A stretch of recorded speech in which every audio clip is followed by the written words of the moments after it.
The afternoon sun blazed through the glass walls of Gate 47 as passengers lined up for boarding.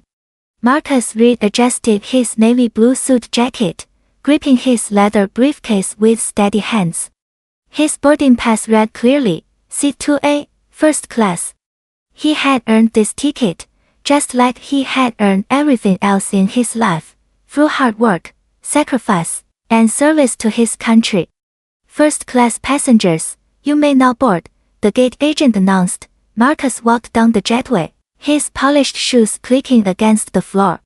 The flight attendant, a young woman named Sophie Chen, greeted him with a warm smile. Welcome aboard, sir. May I help you find your seat? I know exactly where I'm going, Marcus replied kindly. R.A. He moved through the cabin, placed his briefcase in the overhead compartment, and settled into the window seat.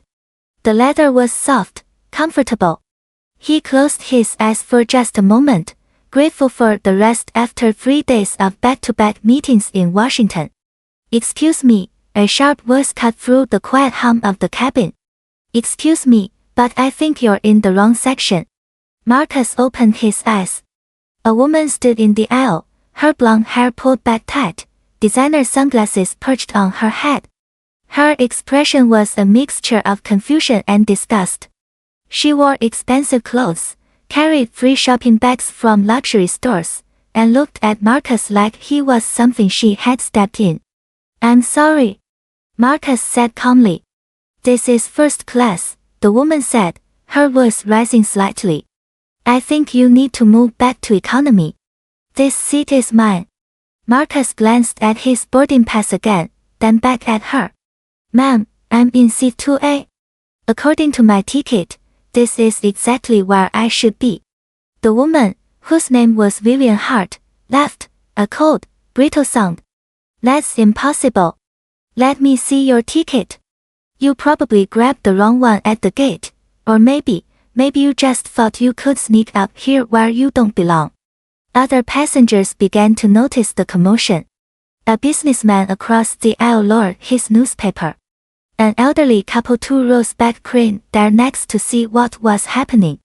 Sophie, the flight attendant, hurried over, her smile now strained with concern. Is everything all right here? Sophie asked. No, everything is not all right, Vivian snapped. This man is sitting in first class, and I'm quite certain he doesn't have the right ticket. He needs to move immediately. I paid good money for this flight, and I won't be surrounded by people who clearly can't afford to be here. Sophie's face flashed. Ma'am, if I could just see both boarding passes, I'm sure we can sort this out. Marcus pulled his boarding pass from his jacket pocket and handed it to Sophie without a word. His jaw was tight, but his eyes remained calm, patient. He had dealt with people like Vivian Hart before, too many times to count. Sophie examined the pass carefully. Sir, you're absolutely in the correct seat. Seat R.A. is yours. That can't be right, Vivian insisted, her voice getting louder. Check again. Maybe it's a mistake, maybe he bought a fake ticket online, maybe he's trying to scam the airline. I've heard about these things. You need to remove him right now, or I'm calling security. The cabin had gone completely silent. Every eye was on Marcus, on Vivian, on Sophie, who looked like she wanted to disappear into the floor. Marcus could feel the weight of those stares, the assumptions being made, the judgments being passed. He had worn a uniform for 23 years, had bled for his country, had lost friends in places most of these people couldn't find on a map. And yet, here he was, being questioned about whether he belonged in a seat he had paid for. Ma'am, Sophie said, her voice shaking slightly, I can assure you that this passenger's ticket is valid. He has every right to be in this seat. I want to speak to someone in charge, Vivian demanded. Get me the captain. Get me someone who can handle this situation properly.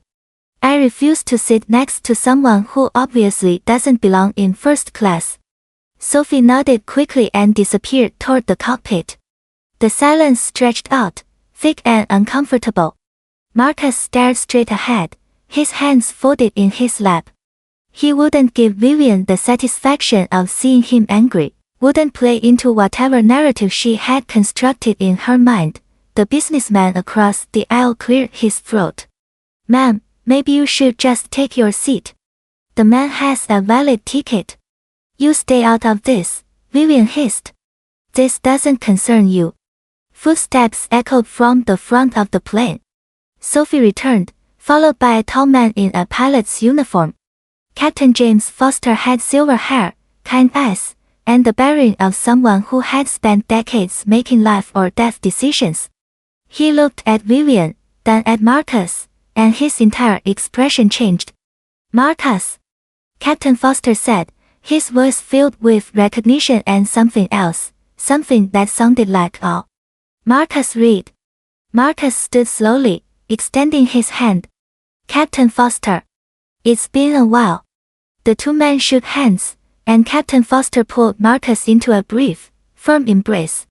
"My God, I had no idea you were on this flight. How long has it been?" 5 years. 6. 7, Marcus replied quietly.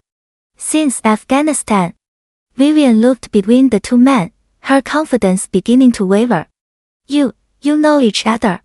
Captain Foster turned to face her, and his expression had hardened.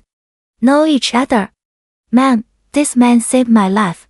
He saved the lives of my entire squadron. We were pinned down outside Kandahar, taking heavy fire, outnumbered 3-1. Colonel Reed led rescue operation through enemy territory, extracted all of us under impossible conditions, took 2 bullets in the process, and refused medical treatment until every single one of us was safe." The color drained from Vivian's face.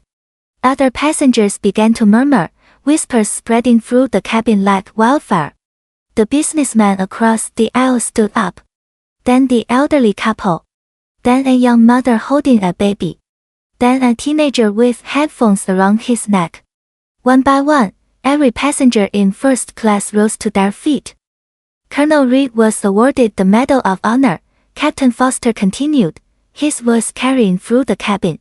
"He's a decorated veteran with 23 years of service, a man who put his life on the line for this country more times than I can count.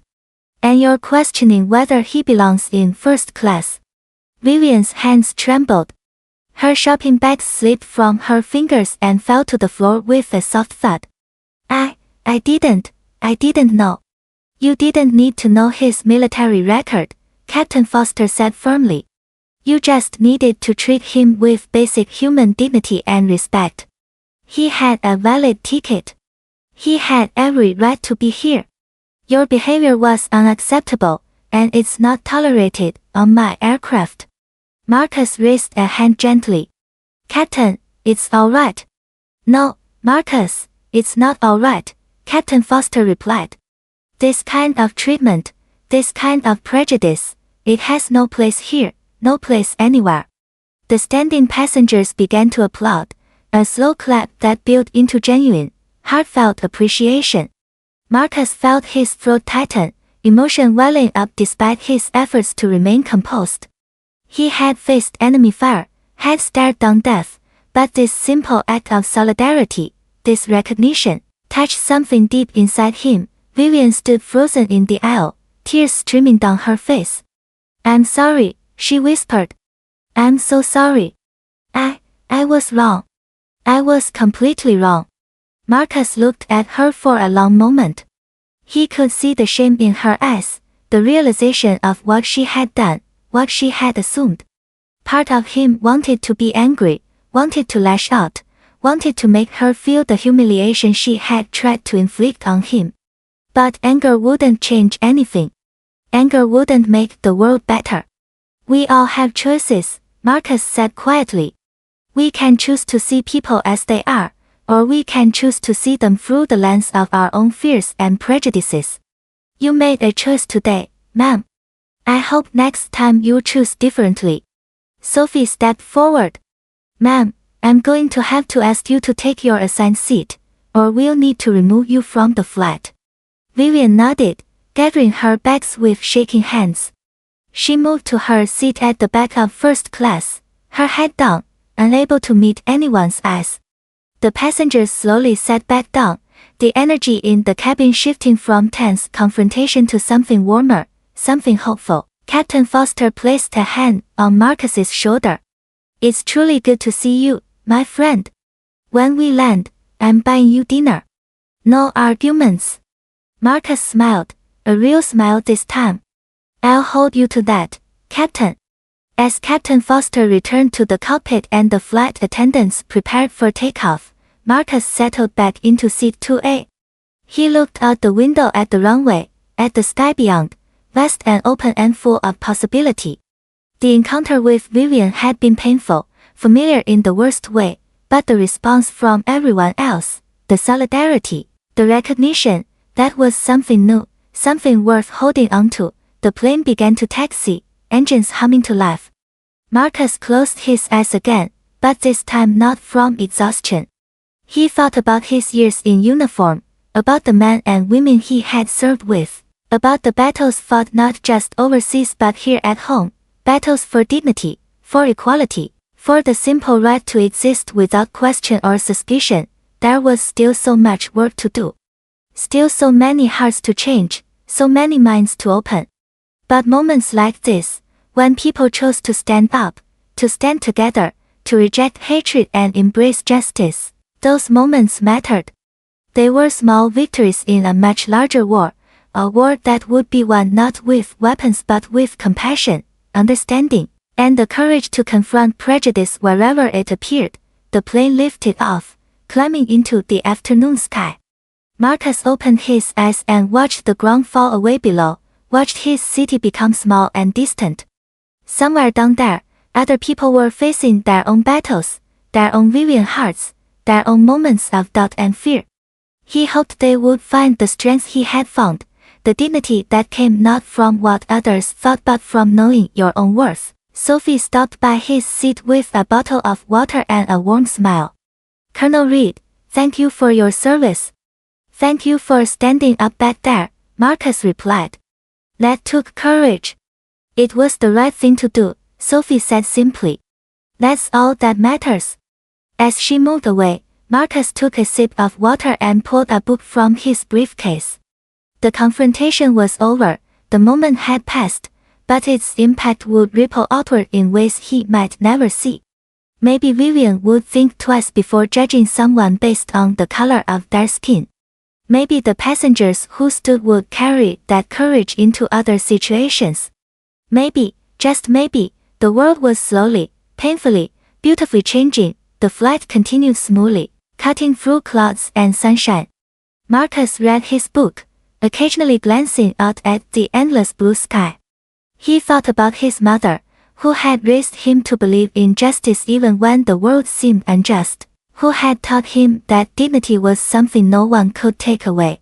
He thought about his fellow soldiers, about Captain Foster and the bond forged in the crucible of combat, a bond that transcended everything else. By the time the plane began its descent, Marcus felt a sense of peace. Not because the fight was over, it would never truly be over, but because he knew he wasn't fighting alone. There were good people, people who would stand up, people who would choose justice over prejudice, hope over fear. That was enough. That had to be enough. The wheels touched down smooth and steady. As passengers prepared to disembark, several stopped by Marcus's seat to shake his hand, to thank him, to acknowledge what had happened. He accepted each gesture with grace, with humility, with the understanding that these small acts of connection were what would ultimately heal the divides. Marcus gathered his belongings and stepped off the plane. Captain Foster was waiting at the gate, out of uniform now, a wide grin on his face. "Ready for that dinner?" "Absolutely," Marcus said. They walked through the terminal together, two men bound by shared experience, by mutual respect, by the belief that tomorrow could be better than today. Behind them, Vivian Hart sat alone in the gate area, staring at her hands, contemplating the person she had been and the person she wanted to become. The choice was hers.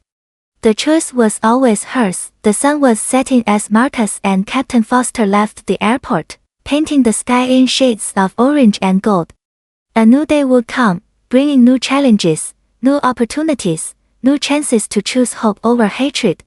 And Marcus would be ready, as he always was, to face whatever came with courage, with dignity, and with an unshakable belief in the possibility of justice.